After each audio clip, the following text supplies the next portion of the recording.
Hi, this is Charlie Mato-Toyela from Blue Bear Flutes. Just wanted to give you a real quick tip on how to take care of something a lot of you have asked me about. And of course we had a kind of a mild little video on how to do it as well, caring for your bamboo or river cane. But what we're going to do is I'm going to show you how to burn a piece of river cane to change its color as well as to harden it. So I'll show you here on the table. What we have is a piece of river cane that's already been started to make a flute. I wanted to show you, this would not be my favorite way to start this. A lot of times in the shop here we do burn these guys after we've started them, but it's only with real specific care. Each one of these holes, because they're an open wound basically into the river cane, will allow more air and vapors, moisture to escape, as well as this area up here where we're making our sound hole and our ventral track.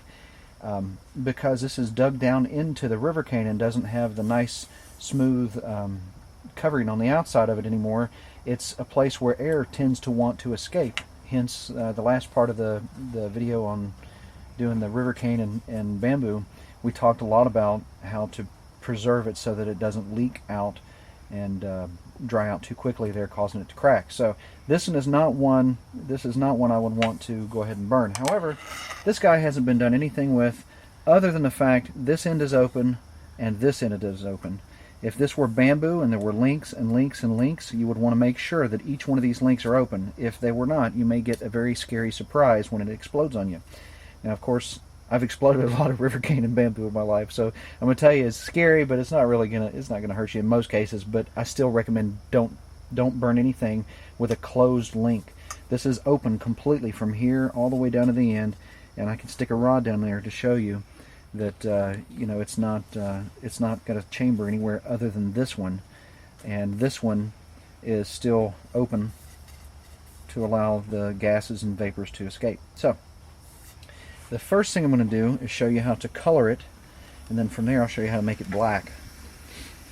If there are any cracks in your river cane or bamboo, this will cause them to open up. Causing them to open up may not be a good thing. You may want to have some super glue on hand. This one I've looked over pretty good, and unless something surprises me, it's not going to open up.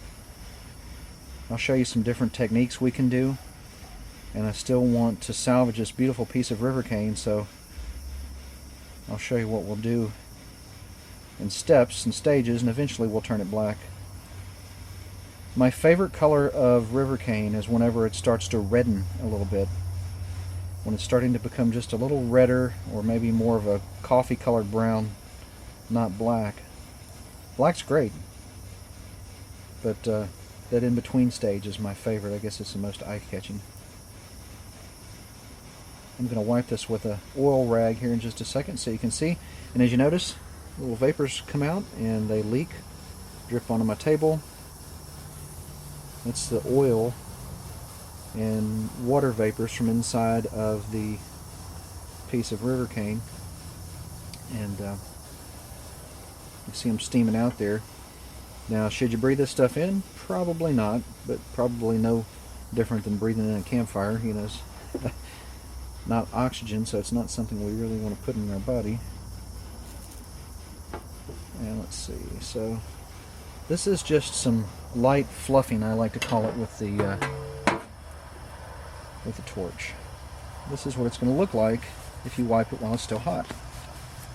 Makes it incredibly shiny, and it really brings out those colors, almost like camouflage. So this is the beginning stages of burning this flute. This is another technique that we like, especially a lot of our friends and any of you viewers that are watching in Mexico. A lot of our friends in Mexico really like this technique. It's one I would like to attribute my wife to having really perfected, and she's much better at it than I am, but I'm going to show you what I know. The flame coming out of the end of this torch has different zones and different levels of heat. Now, of course, I don't recommend touching the fire, but, you know, for a real quick second, you can touch it. It won't hurt you. My fingers are unhurt.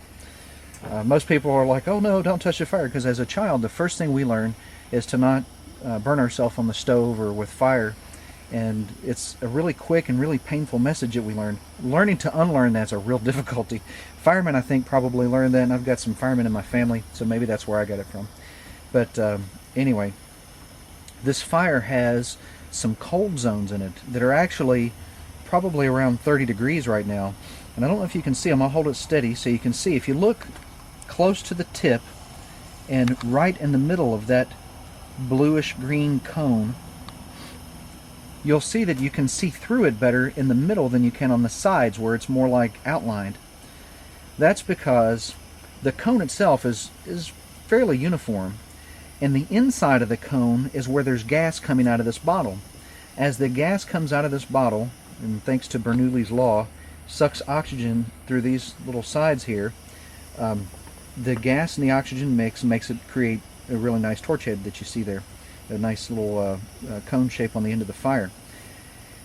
There are different torches that have less cones. If you notice, there are some small little bits of fire pointy coming out of the edges of it. This one with the points on it like this are the ones I like because it doesn't heat up uniformly. The other ones are designed to heat up a large piece at one time rather than a very small piece. This little torch head here, you can recognize it because the other ones are fat and have like a real bevel on them here. The other torch heads are better off for using on copper pipe than this guy here that I really like. There have been times in the past I didn't have one of these, so I had to manufacture my own torch head. Probably not a good idea unless you've got skill in that area, but I'm sure you can find one like this if you look for it. Anyway, in the middle of that there's a cold zone, and if you watch, I'll show you an example of that cold zone by heating up this piece of river cane here in such a way that it's going to cause a dark circle with a light center. So watch. Just like that. Cold zone is in the middle. It's real easy to do this. It's just an example of how this torch bottle works. But a lot of our friends in Mexico really like this because it resembles the spots. I'm sorry you can't see it that well. I am using my right hand here. A little bit of trivia in case you guys didn't know, I am ambidextrous. There's a lot of things I like to use my right hand for. Usually carving and intricate things like this.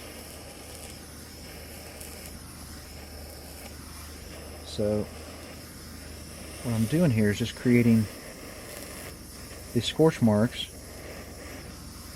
And now one of my viewers in Colombia, a good friend, is probably going to think, well, that's the way to go there, because they also have jaguars in Colombia, I believe. I have to ask him next time I talk to him.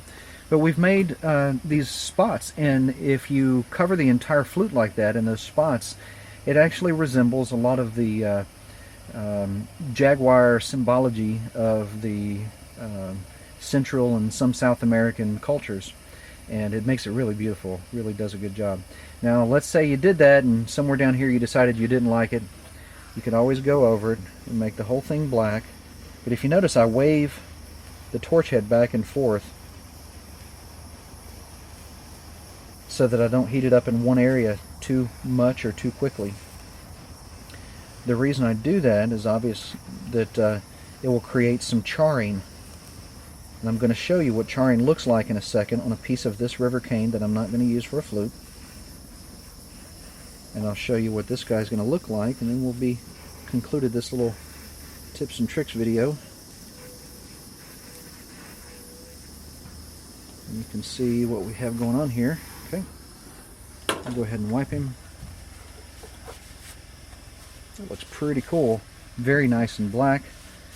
So many of the early flute makers that started buying bamboo to make their flutes with were looking for this black species of bamboo. And I don't know how many thousands of people ask me, is that black bamboo that you're using? I'm like, it's black, but we made it that way.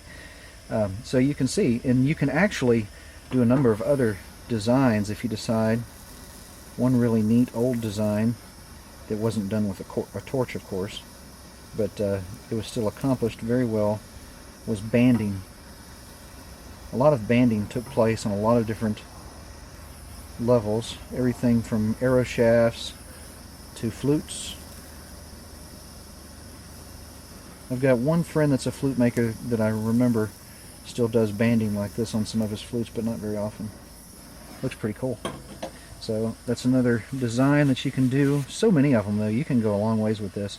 I don't know if you can see it in the camera, and plus my eyes are really attuned to this, but this size of this river cane here is quite a bit smaller already than this one here, and I can feel it when I rub my hands on it.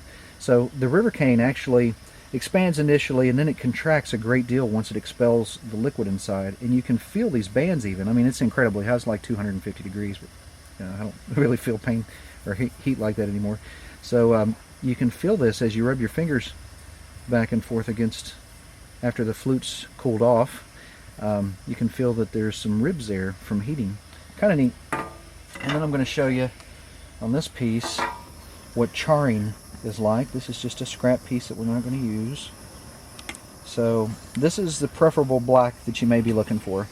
You even see this nice little red outline, but watch. It starts catching a fire,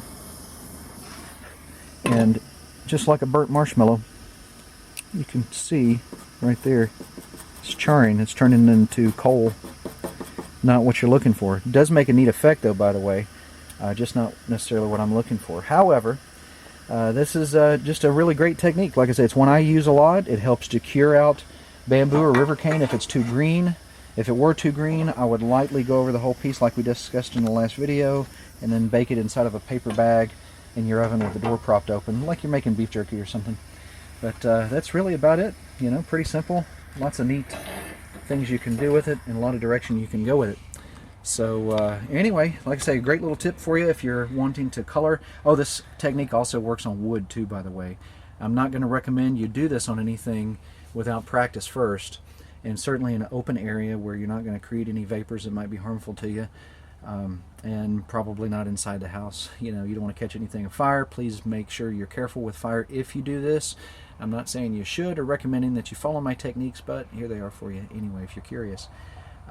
So like I said, lots of stuff you can do with it. I hope you've enjoyed it. We've got a lot of other questions that we're going through, making videos of, and certainly we'll be coming back to you really soon with some more. So feel free to shoot us an email or send us a message on our Facebook, which is Blue Bear Flutes. You guys take care, and Charlie Mato-Toyela signing out for BlueBearFlutes.com, Native American Flute Making.